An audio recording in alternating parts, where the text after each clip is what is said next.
The cathedral was packed with over 2,000 mourners, all dressed in black, their faces etched with grief. At the front of the massive church sat a golden casket worth more than most people earned in a lifetime. Inside lay Marcus Okonkwo, the billionaire real estate mogul whose empire stretched across 12 African nations and half of America's major cities. Governors sat in the front rows. Celebrities wiped tears with silk handkerchiefs. The choir's voices rose to the vaulted ceiling in a mournful hymn. That's when the doors burst open. A homeless man stumbled down the center aisle, his clothes torn and filthy, his grey beard matted with dirt. Security guards immediately moved toward him, but he was faster than he looked. He dodged their grasping hands and ran straight for the casket, screaming words that made every heart in that cathedral stop beating. He's not dead. Marcus Okonkwo is not dead. You're burying him alive. The crowd gasped. Women screamed. Men jumped to their feet. The homeless man reached the casket and threw himself across it, his weathered hands gripping the polished gold surface. Four security guards grabbed him, trying to pull him away, but he held on with surprising strength. I was his driver, the man shouted, his voice cracking with desperation. 30 years ago, I was his driver. I know what they did to him. Check his pulse. Please, somebody check his pulse before it's too late. Marcus's widow, Amora, stood up from the front pew, her elegant black dress swishing as she moved. Her face was a mask of fury and disgust. Get this lunatic out of my husband's funeral, she commanded, her voice cold as winter ice. How dare you disrespect us this way? But the homeless man wouldn't stop struggling. Mrs. Okonkwo, please. I saw them. I saw what your brother-in-law Thomas did. The injection, the fake medical report. Marcus trusted his own brother, and Thomas betrayed him. At the mention of Thomas's name, a tall man in an expensive Italian suit stood up 3 rows back. Thomas Okonkwo's face had gone pale, and his hands trembled slightly as he adjusted his tie. This man is clearly insane, he said, but his voice lacked conviction. Someone called the police. The lead security guard finally got a good grip on the homeless man and started dragging him backward. But as they pulled him away from the casket, something happened that nobody expected. The homeless man's worn jacket caught on the casket handle, and in the struggle, the casket lid shifted slightly. Through the narrow opening, those closest to the front saw something that made their blood run cold. Marcus Okonkwo's finger twitched. It was just a small movement, barely noticeable, but a woman in the second row saw it clearly. She was Dr. Janet Mbeki, Marcus's personal physician for 15 years. She stood up so fast her chair fell backward with a crash that echoed through the suddenly silent cathedral. Stop! Dr. Mbeki shouted, pushing past other mourners to reach the casket. Nobody move that man. Let me examine the body. Amora Okonkwo's face transformed from anger to something else entirely. Fear, perhaps. Or was it panic? Janet, don't be ridiculous, she said, trying to maintain her composure. My husband has been dead for 3 days. You signed the death certificate yourself. No, Dr. Mbeki said firmly, reaching the casket. I never signed anything. Thomas told me the family wanted to use a different doctor for the final certification. He said you wanted someone who specialized in cardiac deaths. She turned to stare at Thomas. He said it was your specific request. The homeless man stopped struggling against the security guards. You see, he said, his voice breaking. I tried to tell the police. I tried to tell everyone. But nobody listens to a man who lives on the streets. Nobody cares what Samuel Adeyemi has to say anymore. At the sound of that name, Marcus's mother stood up from her wheelchair in the front row. The 90-year-old woman's eyes went wide with recognition. Samuel, she whispered. Samuel Adeyemi. But you died in the car accident 30 years ago. Marcus told us you died. Samuel looked at the old woman with tears streaming down his weathered face. I didn't die, Mama Okonkwo. Your son saved my life that night, but someone else wanted to make sure I disappeared. Someone who knew what I had seen. Someone who had been stealing from Marcus's company for decades and couldn't risk me telling the truth. Dr. Becky had her fingers on Marcus's wrist, checking for a pulse. The cathedral was so quiet that people could hear their own heartbeats pounding in their ears. Every eye was fixed on the doctor's face, watching for any sign, any indication of what she might find. Then Dr. Becky's expression changed. Her eyes widened in shock and she looked up at the crowd, her voice shaking as she spoke the words that would change everything. He has a pulse. Marcus Okonkwo is alive. Chaos erupted in the cathedral. People jumped to their feet, shouting questions, demanding answers. Cameras flashed as journalists scrambled to capture the moment. Dr. Becky was already on her phone, calling for an ambulance, her trained voice cutting through the pandemonium with crisp medical instructions. But Samuel Adeyemi wasn't watching the crowd. He was watching Thomas Okonkwo, and what he saw confirmed everything he had feared. Thomas was backing toward the side exit, his face twisted with barely concealed rage and fear. His hand reached into his jacket pocket, and Samuel saw the glint of metal. He has a gun. Samuel shouted, but his warning was lost in the noise of the crowd. Thomas pulled out a small pistol and pointed it directly at the casket where his brother lay helpless. "Nobody move," he screamed. "If Marcus wakes up, everything is ruined. Everything I've built will be destroyed." Security guards froze, uncertain whether to rush a man holding a weapon in a packed cathedral. Amara Okonkwo stepped back, her hand over her mouth, but her eyes showed something Samuel hadn't expected. She didn't look surprised. She looked resigned, like someone whose carefully laid plans were falling apart. "You knew," Samuel said, staring at her. "You knew what Thomas did to your husband." Amora's silence was answer enough. Thomas laughed, a bitter, desperate sound. "Of course she knew. Who do you think suggested it in the first place?" Marcus was going to change his will. After 40 years of marriage, he was going to leave everything to some charity foundation. Can you imagine? Billions of dollars going to strangers while his own family got scraps. Dr. Becky had opened the casket fully now and was performing a rapid examination. "He's been drugged," she announced, her voice carrying across the silent cathedral. "This is a paralytic agent, probably tetrodotoxin. It slows the heart rate and breathing to almost nothing. In the right dose, it mimics death perfectly. But it wears off eventually." "How long does he have?" someone in the crowd called out. "If we get him to a hospital in the next 30 minutes, he'll survive," Dr. Becky replied. But if Thomas had succeeded in burying him, she didn't need to finish the sentence. Everyone understood. Thomas swung the gun wildly, pointing it at Dr. Becky, then at Samuel, then back at the casket. 30 years, he shouted. 30 years I spent in my brother's shadow. I worked just as hard, made just as many sacrifices, but everything was always about Marcus. The brilliant Marcus. The generous Marcus. Well, I was tired of being the forgotten brother." Samuel took a careful step forward, his hands raised in a peaceful gesture. "Thomas, I understand," he said softly. "I know what it's like to lose everything. After the accident 30 years ago, you paid people to make me disappear. You stole my identity, destroyed my records, and left me with nothing because I had seen you embezzling from Marcus's company. I lost my wife, my children, my entire life.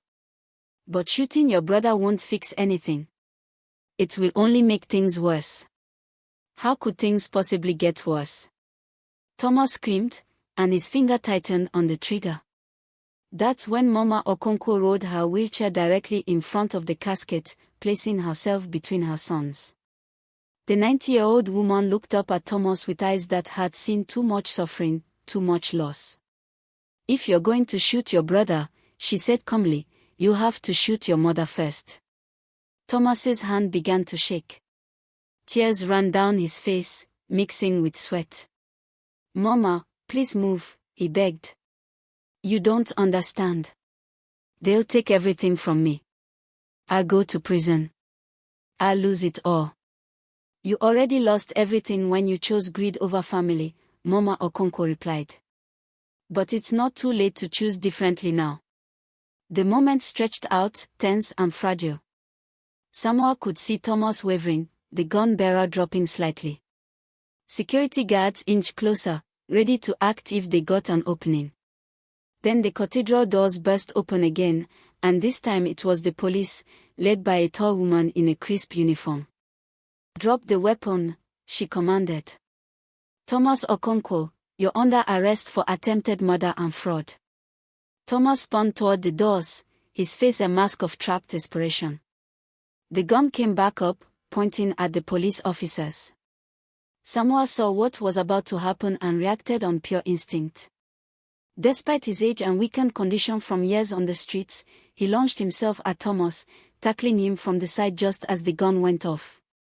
The shot went wild, shattering a stained glass window high above. Both men crashed to the floor in a tangle of limbs. Security guards rushed in, wresting the gun away from Thomas and pinning him down. Samuel rolled away, breathing hard, his ribs aching from the impact. As police officers hauled Thomas to his feet and handcuffed him, Amora tried to slip out through the side door. But the police captain had anticipated this move. 2 officers blocked her path.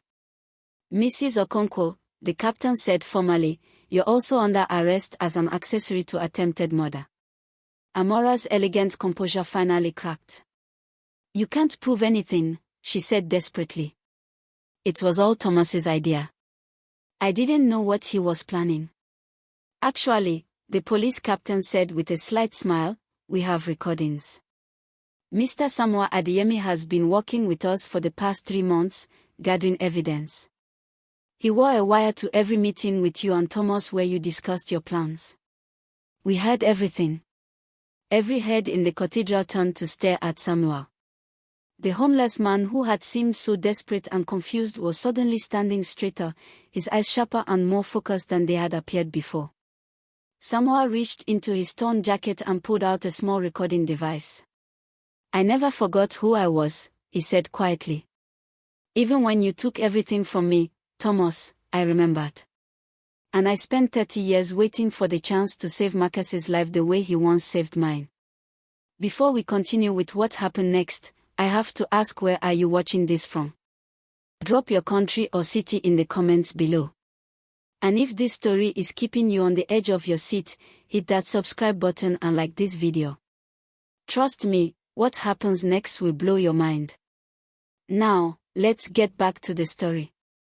The ambulance arrived within minutes, and paramedics rushed into the cathedral with a stretcher and medical equipment. Dr. Meki briefed them quickly on Marcus's condition while they transferred him from the casket to the stretcher, hooking up monitors and starting a 4-line. The readings on the heart monitor were weak but steady, confirming that Marcus Okonkwo was indeed alive. As they wheeled him out, Mama Okonkwo refused to leave her son's side. She gripped his hand, whispering prayers in Igbo, the language of her childhood. Samuel watched them go, relief washing over him so powerfully that his legs nearly gave out. A police officer caught his arm, steadying him. "You did good," the officer said. "That was incredibly brave, what you did." Samuel shook his head. "I just paid back an old debt." The police captain approached, her expression a mix of respect and concern. "Mr. Adeyemi, we need you to come to the station to give your formal statement. But first, are you hurt?" That was quite a tackle for someone who... She trailed off, clearly unsure how to politely reference his age and condition. For someone who's been living on the streets for 30 years. Samuel finished with a sad smile. "I'm tougher than I look, Captain. Had to be, to survive this long." As the police led Thomas and Amora out in handcuffs, Thomas turned back to look at Samuel one last time. The hatred in his eyes had faded, replaced by something that might have been regret. I really am sorry, he said quietly. About what I did to you. About all of it. Samuel met his gaze steadily. Sorry doesn't give me back 30 years with my family, Thomas. It doesn't undo the pain. But maybe it's a start toward becoming the person you should have been all along. The crowd in the cathedral was still buzzing with shock and confusion. People were on their phones, calling friends and family, sharing the incredible news. Journalists were already streaming live footage, and within minutes the story would be trending worldwide. A billionaire's funeral interrupted by a homeless man who saved his life. A family betrayal that stretched back 3 decades. A murder plot foiled at the last possible moment. One of Marcus's business associates, a distinguished-looking man named Kofi Mensah, approached Samuel cautiously. Is it true? He asked. Were you really Marcus's driver 30 years ago? Samuel nodded. I was more than his driver. I was his friend. We grew up in the same neighborhood in Lagos. When Marcus made his first million, he insisted on bringing me to America with him. He said he needed someone he could trust absolutely. His voice grew heavy with old pain. But Thomas saw me as a threat. I knew too much about the company, you see. I had access to files and records that showed Thomas was stealing millions from Marcus's accounts. Why didn't you tell Marcus? Kofi asked. I tried, Samuel replied bitterly. I went to Marcus with evidence, but before I could show him everything, there was the accident. Thomas had arranged it to look like I was driving drunk, even though I'd never touched alcohol in my life. My car went off a bridge. I survived, barely, but Thomas had people waiting at the hospital. They gave me drugs that messed with my memory, destroyed my medical records, and dumped me on the streets with nothing. No ID, no money, no proof I'd ever been who I said I was. Kofi shook his head in disbelief. But surely Marcus looked for you. Surely he tried to find out what happened. Thomas told him I'd stolen money from the company and fled back to Nigeria, Samuel said. He showed Marcus forged documents, fake bank transfers, everything needed to make it believable. Marcus was heartbroken. He trusted me completely. Thomas used that trust to poison his brother's mind against me. Dr. Mbeki, who had stayed behind to speak with investigators, overheard this conversation and joined them. How did you survive for 30 years on the streets? She asked gently. How did you maintain your sanity, your sense of purpose? Samuel's eyes grew distant with memory. The first few years were the hardest. The drugs Thomas gave me damaged my short-term memory for a long time. I couldn't remember who I was or where I came from. I was just another forgotten man on the streets. But gradually, my mind cleared. Memories started coming back in fragments, then in waves. By the time I fully remembered who I was, 10 years had passed. I looked completely different. The streets had aged me, changed me. Nobody would have recognized Samuel Adeyemi in the homeless man I'd become. So why didn't you go to the police then? Kofi asked. I did, Samuel said with a bitter laugh. Multiple times. But I had no proof, no identification, no credibility. I was a homeless man claiming to be a missing person from a decade ago, accusing a billionaire's brother of attempted murder and theft. The police thought I was delusional. Social workers thought I needed psychiatric help. Thomas had covered his tracks perfectly. Dr. Mbeki frowned thoughtfully. So what changed? How did you finally get the police to listen?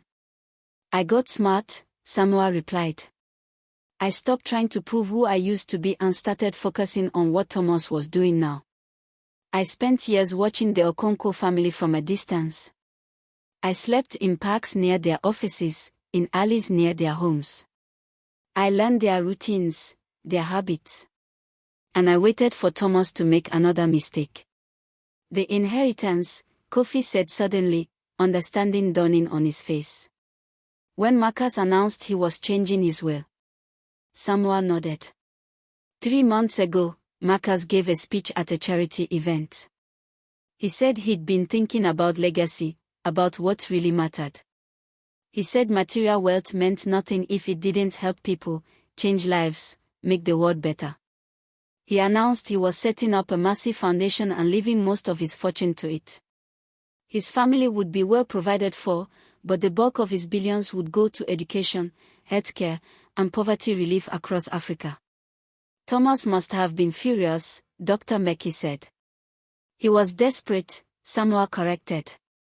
I saw them, Thomas and Amora, having secret meetings in parking garages, in empty offices late at night. I couldn't hear what they were saying, but their body language told me everything. They were planning something. So I started following them more closely, listening when I could. And then one night, I heard Thomas on the phone ordering tetrodotoxin from a black market supplier in Asia. The pieces were falling into place for everyone listening. Samuel continued, his voice steady despite the emotion behind his words. I knew I had to do something, but I still had no credibility. So I went to the FBI's Financial Crimes Division. I told them I had information about a massive embezzlement scheme at Okonkwo Enterprises. That got their attention. They ran background checks and found the old missing person report from 30 years ago. Suddenly, they started taking me seriously. They helped you set up the wire, Kofi guessed. They did more than that, Samuel said. They gave me back my identity. They verified my fingerprints, found old dental records, confirmed I really was Samuel Adeyemi. After 30 years of being nobody, I finally existed again. It was like being reborn. Dr. Meki's eyes were bright with unshed tears. And you used that rebirth to save Marcus's life. I owed him that much, Samuel said simply. More than that, actually. But I knew I had to be patient. I had to let Thomas and Amora incriminate themselves completely before making my move. The FBI wanted solid evidence of conspiracy to commit murder, not just financial crimes. So I played the part of a crazy homeless man and got close to them. How? Kofi asked, fascinated. Samuel smiled slightly. I went to one of Amora's charity events, the kind where rich people give money to feel good about themselves. I made a scene, ranting about injustice and betrayal. Security threw me out, of course, but not before Amora heard me mention Thomas's name. She was curious, suspicious. She had one of her people track me down and bring me to a private meeting. That was risky, Dr. Meki said. They could have killed you.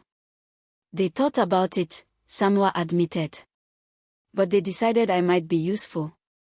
I pretended to be confused, mentally unstable from years on the streets. I told them bits and pieces of truth mixed with nonsense. I said I'd seen Thomas in the old days, that I knew things but couldn't quite remember what. I let them think they could use me. Use you how? Kofi asked. Samuel's expression hardened. They wanted a witness who would confirm Marcus had been depressed, suicidal even.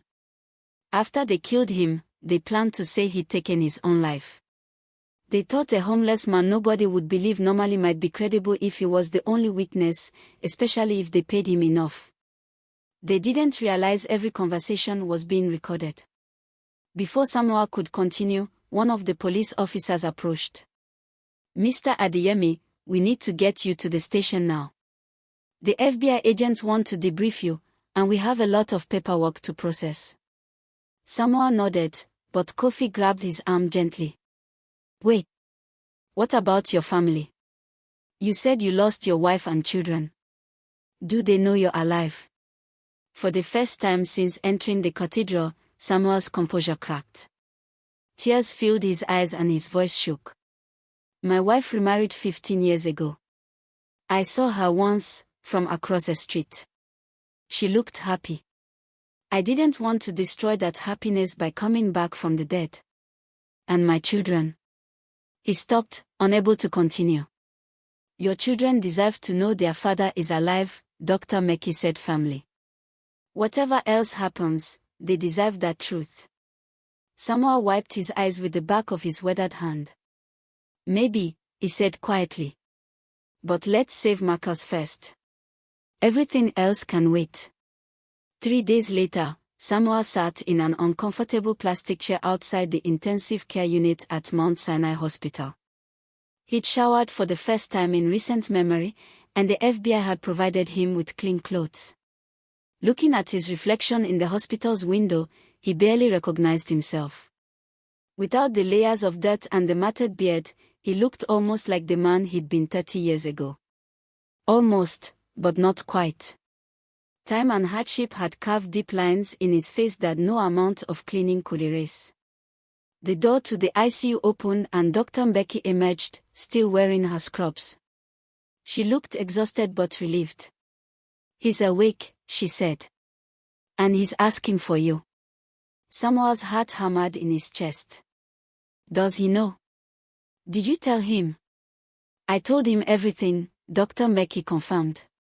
"About Thomas, about Amora, about you." He didn't want to believe it at first, but the police showed him the recordings. He knows the truth now. Samuel stood up slowly, his hands trembling. "How is he taking it?" "He's devastated," Dr. Becky said honestly. "His wife and his brother tried to murder him. That's not something anyone processes easily, especially after nearly dying. But Samuel, he needs to see you. He needs to know you're real." They walked into the ICU together. Marcus Okonkwo lay in the hospital bed, connected to various monitors and phone lines. He looked pale and weak, but his eyes were alert. Those eyes locked onto Samuel the moment he entered the room, and for a long moment, neither man spoke. Then Marcus's face crumpled. "Samuel," he whispered, his voice hoarse from intubation. "Is it really you?" Samuel crossed the room in 3 quick strides and grabbed Marcus's hand. "It's me, brother. I'm here." "They told me you were dead," Marcus said, tears streaming down his face. "Thomas showed me evidence. Bank transfers, flight records, everything. He said you stole from me and ran. I believed him. Oh God, Samuel, I believed him." "It's okay," Samuel said, though his own tears were falling now. "You had no reason not to believe him. He was your brother. You trusted him." "I should have looked harder," Marcus insisted. "I should have known something was wrong. You would never have stolen from me. You would never have just disappeared without a word. I should have known." Samuel pulled up a chair and sat down, still holding Marcus's hand. Thomas was very good at covering his tracks. He had money, power, and connections. I was nobody. There was nothing you could have done. 30 years, Marcus said bitterly. 30 years you suffered on the streets while I lived in mansions. 30 years you were alone while I enjoyed my wealth. And all because I was too blind to see what my own brother was doing. You couldn't have known, Samuel repeated. And Marcus, you need to hear this. None of what happened to me is your fault. Thomas did this. Thomas chose greed over family, over loyalty, over everything good. You're not responsible for his choices. Marcus was quiet for a moment, processing this. Then he asked the question Samuel had been dreading. Your family. Your wife and children. Do they know you're alive? Samuel released Marcus's hand and stood up, walking to the window. My wife moved on, he said quietly. She remarried. My daughter Zainab, she's 35 now. She's a doctor, like Dr. Meki. My son Malik, he's 33. He's a teacher.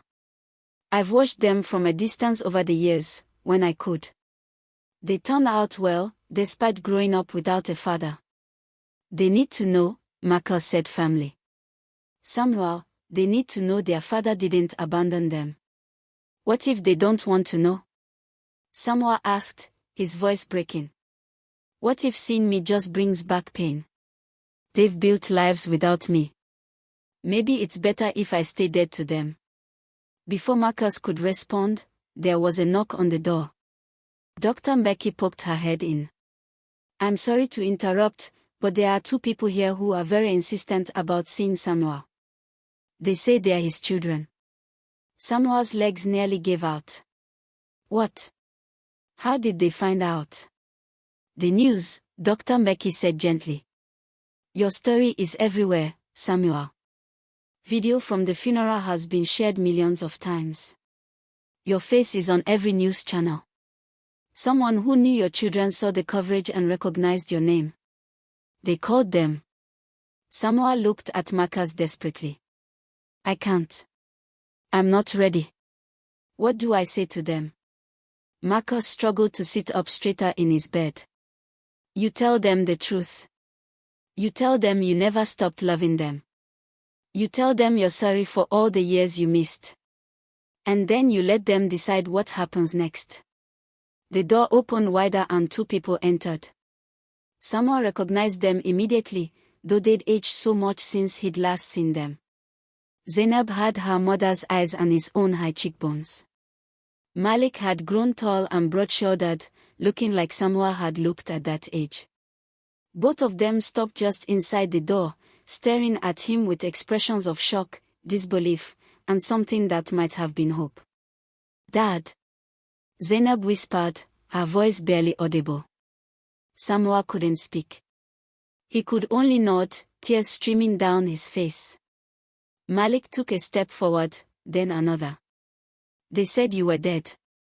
Mom said you died in an accident 30 years ago. She said there was a funeral, that she buried you. But here you are. I'm sorry, Samuel managed to choke out. I'm so sorry.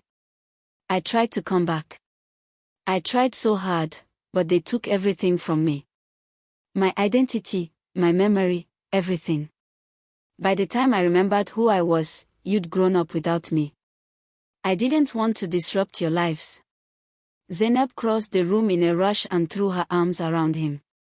Samuel staggered under the impact but held her tight, decades of longing and grief pouring out in that embrace.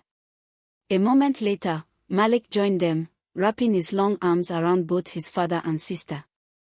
You're alive, Zainab sobbed against his shoulder. You're actually alive. I used to dream about this when I was little. I used to dream that you'd come back and tell us it was all a mistake. I wanted to, Samuel said, his voice muffled in his daughter's hair. Every day for 30 years, I wanted to come back to you. But I had nothing to offer you. I was nobody, nothing. What kind of father comes back like that? Malik pulled back slightly, his hands on Samuel's shoulders. The kind who steal our father, he said firmly. We don't care about what you had or didn't have. We cared about having you. We needed you. I know, Samuel said. And I'm sorry. I'm so sorry. From the hospital bed, Marcus watched the reunion with tears running down his own face. Dr. Mbeki stood by the door, wiping her eyes with a tissue. This was what healing looked like, Marcus thought. This was what redemption meant. After a long moment, the family separated slightly, though they stayed close together. Zainab finally seemed to notice Marcus in the bed.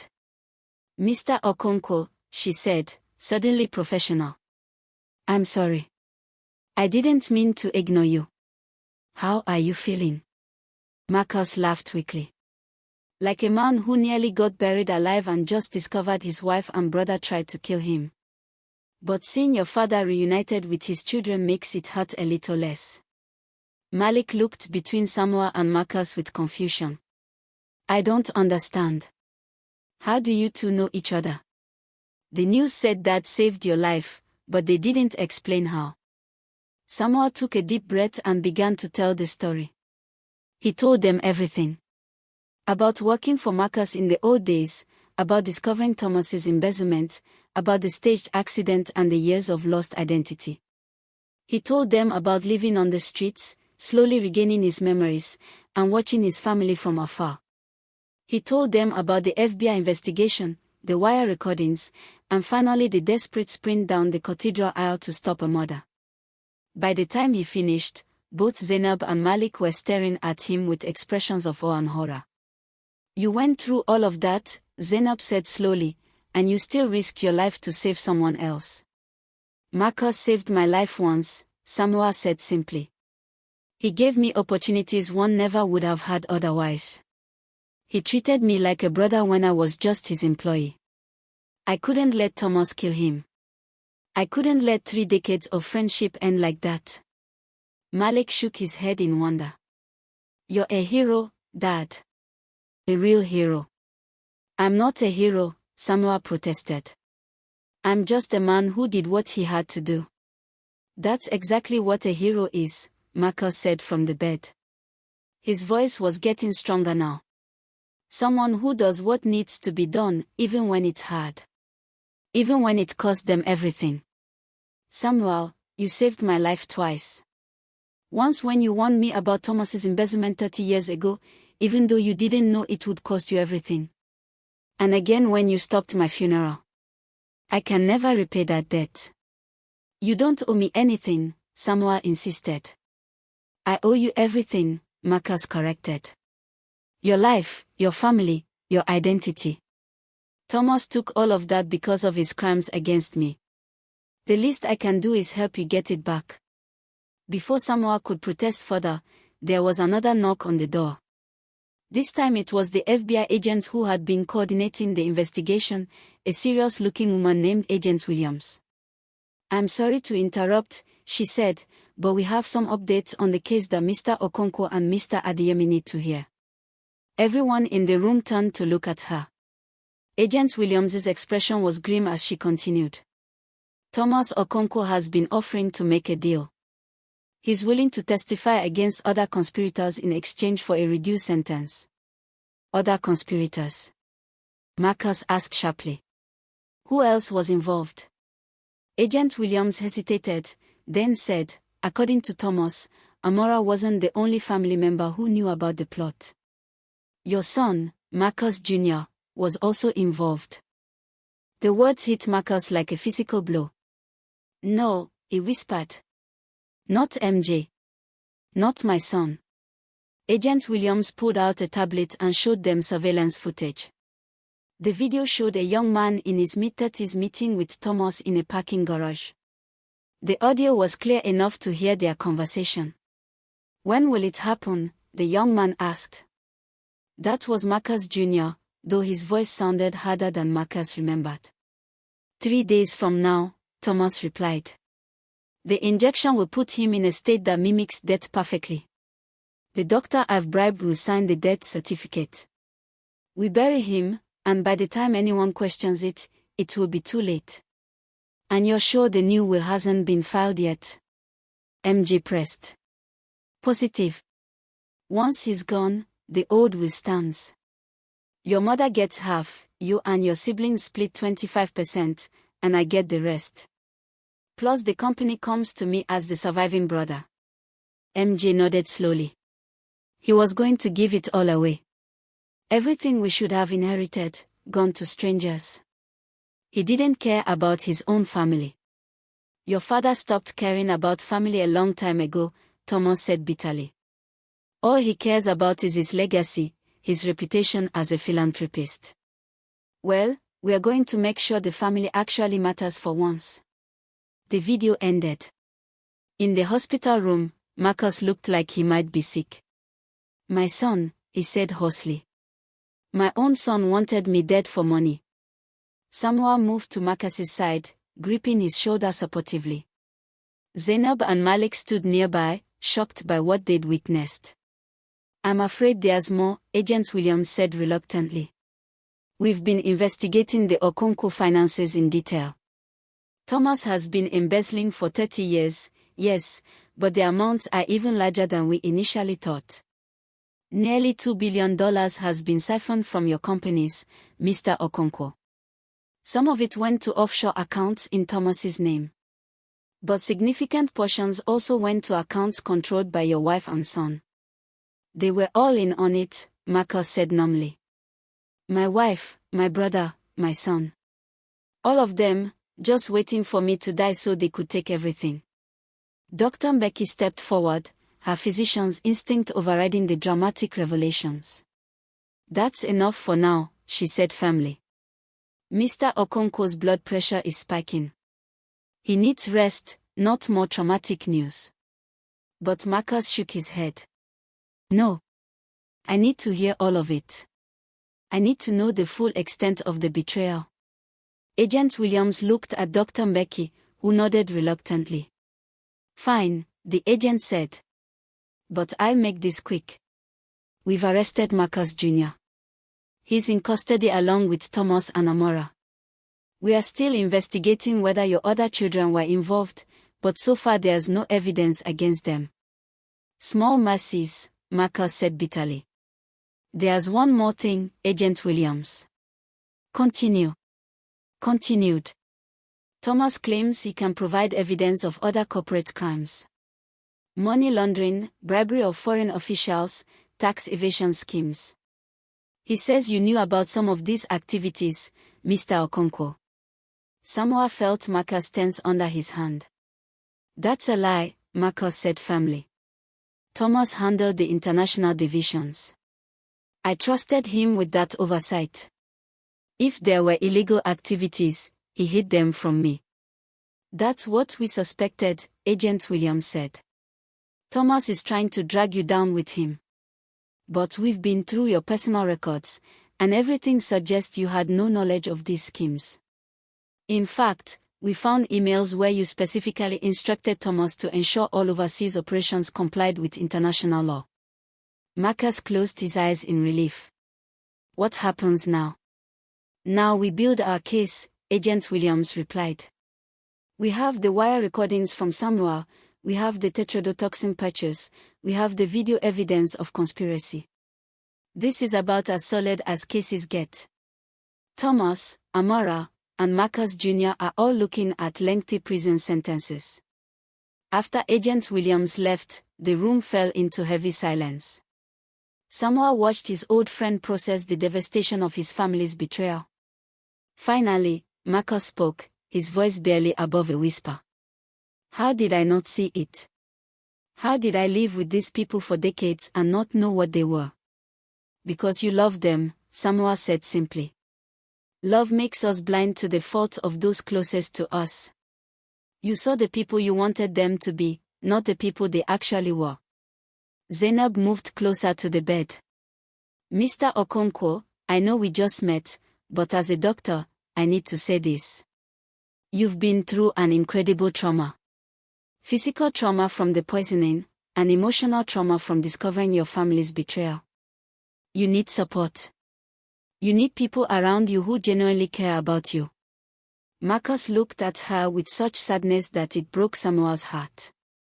Who do I have left? My wife wanted me dead. My brother wanted me dead. My own son wanted me dead. My other children will probably hate me when they learn their mother and brother are going to prison because of me. You have me, Samuel said firmly. You've always had me, brother. Even when I was lost, even when I was living on the streets with nothing, I never stopped considering you family. Real family doesn't betray you for money. Real family stands by you no matter what. And you have us, Malik added, surprising everyone. Dad's family is our family. If you were important enough to him that he risked everything to save you, then you're important to us too. Marcus's eyes filled with tears again. You don't even know me. We know enough, Zainab said. We know you treated our father with respect and friendship when he worked for you. We know you gave him opportunities to build a good life. We know you're worth saving. That's enough for us. Dr. Mbeki checked the monitors and nodded with approval. Your vitals are stabilizing. The treatment is working. You should make a full physical recovery within a few weeks. And the emotional recovery? Marcus asked quietly. That takes longer, Dr. Mbeki admitted. But you don't have to do it alone. Over the next hour, they talked. Marcus told Samuel's children stories about their father from the old days, before the accident. He described how Samuel had been more than just an employee, how he'd been a confidant and friend. How Samuel's honesty and integrity had helped Marcus navigate the treacherous early years of building his empire. Samuel, in turn, told his children more about those days. About the long hours, the challenges, the satisfaction of building something meaningful. He spoke carefully about the good times, letting them see the man he'd been before everything fell apart. As visiting hours drew to a close, a nurse came to remind them that Marcus needed rest. Zainab and Malik said their goodbyes, promising to return the next day. But Samuel hesitated at the door. "What is it?" Marcus asked. "I just realized something," Samuel said slowly. "For 30 years, I lived for one purpose. To survive long enough to stop Thomas from hurting you. To save your life. But now that's done. Thomas is arrested. You're safe. And I don't know what comes next." Marcus smiled, the first genuine smile since waking up. "What comes next is you rebuild your life, brother. You have your children back. You have your identity back. Now you need to figure out who Samuel Adeyemi is in 2025. I'm 62 years old," Samuel said. "I've been homeless for 3 decades. I have no skills for today's world, no education beyond high school, no work history anyone would believe. You have something more valuable than all of that," Marcus countered. "You have integrity, determination, and loyalty. Those qualities don't expire. And Samuel, you have me. I told you before, I owe you everything. Let me help you start over properly this time." Samuel wanted to argue, but he was too tired. Too emotionally drained from the events of the past few days. "We'll talk about it tomorrow," he said finally. After Samuel left, Marcus lay in his hospital bed staring at the ceiling. His body was recovering, but his mind was reeling. His wife had tried to kill him. His brother had tried to kill him. His son had been part of the conspiracy. The family he'd built his entire life around had been a lie. But Samuel had come back. Against all odds, despite everything he'd suffered, Samuel had returned to save him. That meant something. That meant everything. Marcus made a decision then. He would rebuild his life, just as Samuel would have to rebuild his. But this time, he would build it on truth instead of blind trust. On earned loyalty instead of assumed family bonds. He would honor the people who truly deserved it, not the ones who simply shared his blood. Now, before we get to the final chapter, I want you to think about something. If you discovered that your own family had betrayed you like this, what would you do? Could you forgive them? Would you want justice or mercy? Drop your thoughts in the comments below. And if this story has moved you, hit that like button and share this video with someone who needs to hear it. Trust me, the ending will leave you speechless. 2 months later, Samuel stood in the lobby of Okonkwo Tower, wearing a tailored suit that Marcus had insisted on buying for him. He barely recognized his own reflection in the polished marble walls. His hair had been cut and styled, his beard trimmed neatly. He looked like the man he'd been 30 years ago, but with the wisdom and scars of everything he'd survived. The elevator doors opened and Marcus stepped out, using a cane but otherwise looking healthy and strong. His recovery had been remarkable, though Dr. Meki said the psychological healing would take much longer. "You ready for this?" Marcus asked, extending his hand. Samuel shook it firmly. "As ready as I'll ever be." They walked together into the main conference room where the board of directors of Okonkwo Enterprises had gathered. Every seat was filled, and dozens of eyes turned to watch them enter. Samuel recognized some of the faces from 30 years ago, though most were new. Marcus stood at the head of the table and spoke clearly. "Thank you all for coming. I know the past 2 months have been turbulent for this company. The arrest of Thomas Okonkwo, Amara Okonkwo, and Marcus Okonkwo Jr. have created uncertainty about leadership and direction. Today, I'm here to address those concerns and announce some major changes." He paused, making eye contact with board members around the table. "First, let me introduce Samuel Adeyemi. Some of you may remember him from the early days of this company. He was my right hand, my trusted advisor, and most importantly, my friend. 30 years ago, he was taken from us through criminal actions by my brother. Now he's back, and I'm appointing him as Chief Operating Officer of Okonkwo Enterprises, effective immediately. A murmur ran through the room. One board member, an older woman named Patricia Obi, raised her hand. With all due respect, Mr. Okonkwo, how can someone who's been out of the business world for 3 decades possibly run a modern corporation? Samuel stepped forward, his voice calm but confident. That's a fair question, Mrs. Obi. And you're right that I have a lot to learn about modern business practices. But I spent the past month doing intensive studying. Mr. Okonkwo provided me with tutors, consultants, and access to every resource I needed. More importantly, I understand this company's foundation because I helped build it. I know the values it was meant to stand for before they were corrupted by greed. Marcus nodded. Samuel won't be working alone. He'll have support from all of you, from our executive team, and from me. But I trust him completely, which is more than I can say for some of the people who've held leadership positions here. Another board member spoke up. What about the embezzlement? The investigation found that billions were stolen. How do we recover from that? We start by being honest, Marcus replied. I've released a full statement to the public acknowledging the crimes committed by members of my family. I've committed to cooperating fully with investigators and to making restitution to anyone harmed by these activities. The company will survive because we are going to rebuild it on transparency and integrity. Samuel added, we're also implementing new oversight systems. Multiple people will review all major financial decisions. We are bringing in external auditors quarterly instead of annually. And we're creating a whistleblower program that allows employees to report concerns without fear of retaliation. The meeting continued for 2 hours as Marcus and Samuel outlined their vision for the company's future. Some board members were skeptical, others enthusiastic, but by the end, there was cautious optimism in the room. After everyone left, Samuel and Marcus sat alone in the conference room. That went better than I expected, Samuel admitted.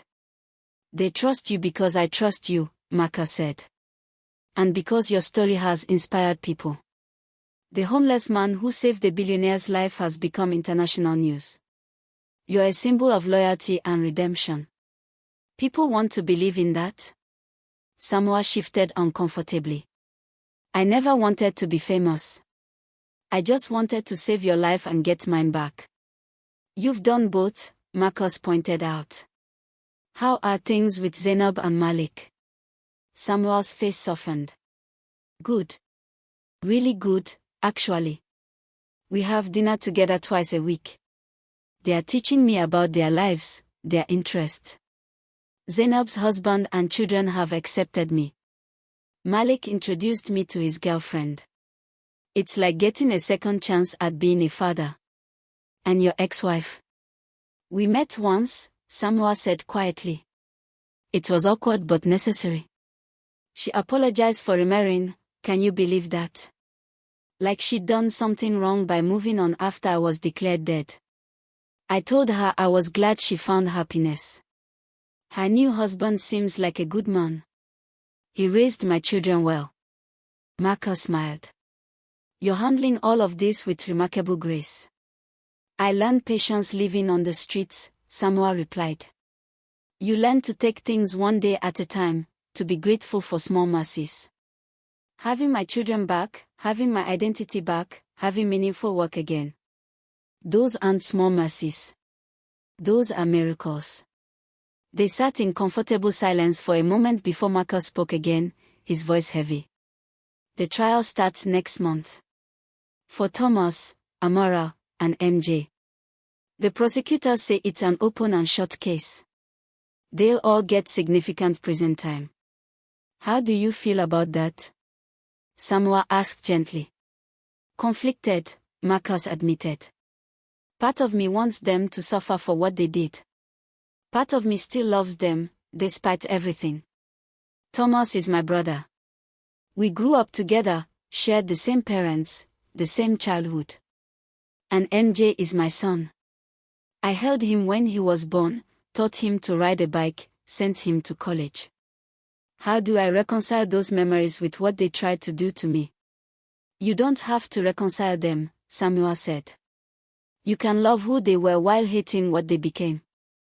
You can mourn the family you thought you had while accepting the reality of who they really are. Both things can be true at the same time. Marcus nodded slowly. My other children have been calling. My daughters, especially. They are devastated. They had no idea what their mother and brother were planning. They feel guilty, like they should have seen something. Do they blame you? Samuel asked. Some do, Marcus said honestly. They think if I hadn't threatened to change the will, none of this would have happened. They are not wrong, in a way. My decision triggered all of this. Your decision to do something good with your wealth triggered their decision to commit murder, Samuel corrected firmly. Those aren't the same thing, Marcus. You're not responsible for their choices. That's what my therapist says too, Marcus said with a slight smile. Yes, I'm in therapy now. Dr. Mackey insisted. Apparently almost being murdered by your family is grounds for needing professional help. Samuel laughed. Imagine that. They talked for a while longer, then headed to their respective homes. Samuel had an apartment now, paid for by Marcus over his protest. It wasn't luxurious, but it was clean, safe, and his. After 30 years of sleeping on streets and in shelters, having his own space still felt surreal. That evening, Samuel had dinner with Zainab, Malik, and their families. His grandchildren called him Grandpa Sam and climbed all over him. He'd missed their entire childhoods, but he was determined to be present for whatever time he had left. As he watched his family laughing and talking around the dinner table, Samuel thought about the journey that had brought him here. 30 years of suffering, of loss, of being forgotten by the world. 30 years of holding onto his identity when everyone told him he was nobody. 30 years of waiting for a chance to do something that mattered. And in the end, it had all led to this moment. To being surrounded by people he loved, doing work that mattered, making a difference in the world. The years on the street hadn't been wasted. They taught him what really mattered in life. Not wealth or status or power, but integrity, loyalty, and love. 6 months after the funeral that never was, the trial concluded. Thomas Okonkwo received 25 years for attempted murder, conspiracy, and embezzlement. Amora received 20 years as an accessory to attempted murder and conspiracy. Marcus Jr. received 15 years for conspiracy and fraud. Marcus attended every day of the trial, sitting in the front row where his family could see him. He wanted them to understand that he was alive, that their plan had failed, and that actions had consequences. But he also wanted them to see that he hadn't disappeared. That despite their betrayal, he was still standing. On the final day, after the sentences were read, Thomas asked to speak to Marcus privately. The guards allowed them a few supervised minutes in a holding room. I'm sorry, Thomas said, and this time there was genuine remorse in his voice. I know that doesn't change anything. I know it doesn't undo what I did to you or to Samuel. But I need you to know that I am sorry. Marcus studied his brother's face, seeing the effects of months in custody.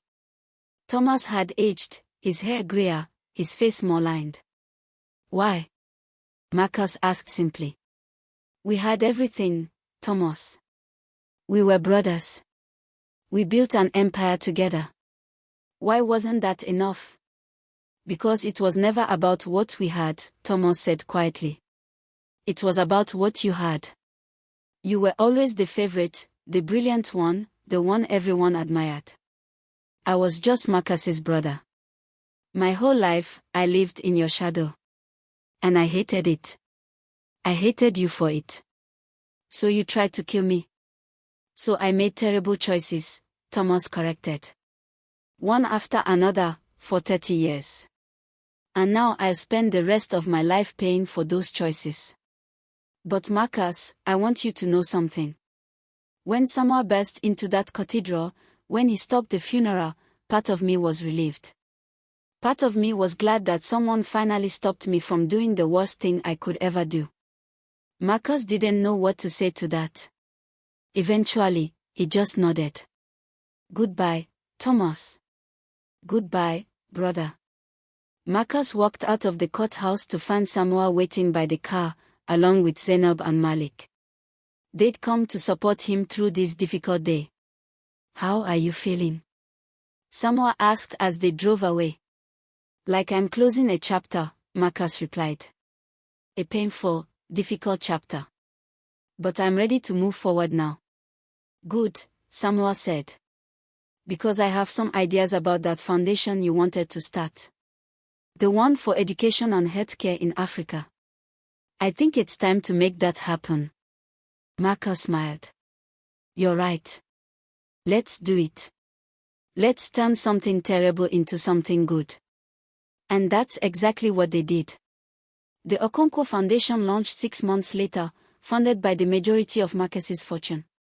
It built schools in underserved communities, provided scholarships to brilliant students who couldn't afford college, funded medical clinics in areas without adequate healthcare, and supported small businesses in economically depressed regions. Samuel served as the foundation's director, bringing the same dedication and integrity to this work that he'd brought to everything else in his life. Zainab volunteered her medical expertise, helping to design healthcare programs. Malik used his teaching experience to develop educational curricula.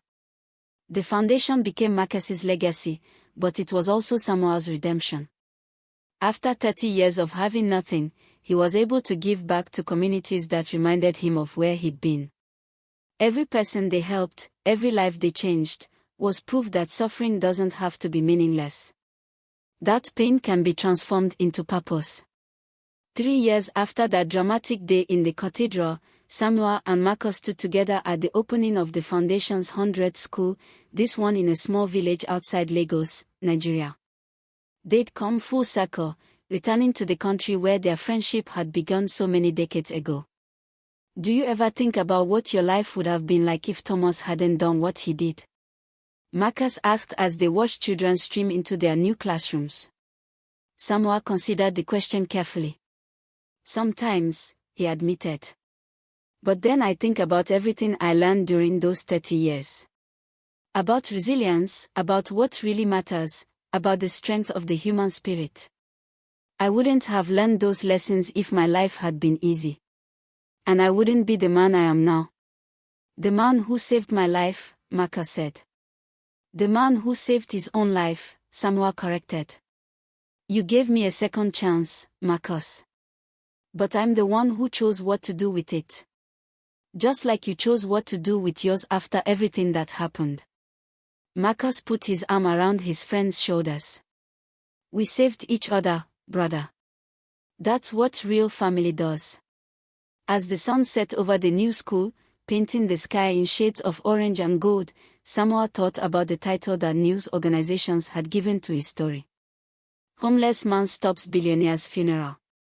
It was accurate, but it wasn't complete.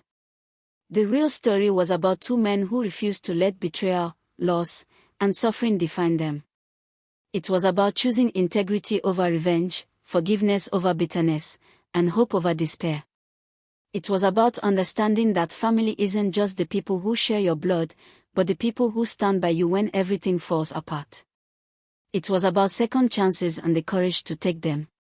And as Samuel watched the children laugh and play in the schoolyard, their futures bright with possibility, he knew that his 30 years of suffering had led to this moment. To making a real difference in the world. To being surrounded by people he loved and who loved him back.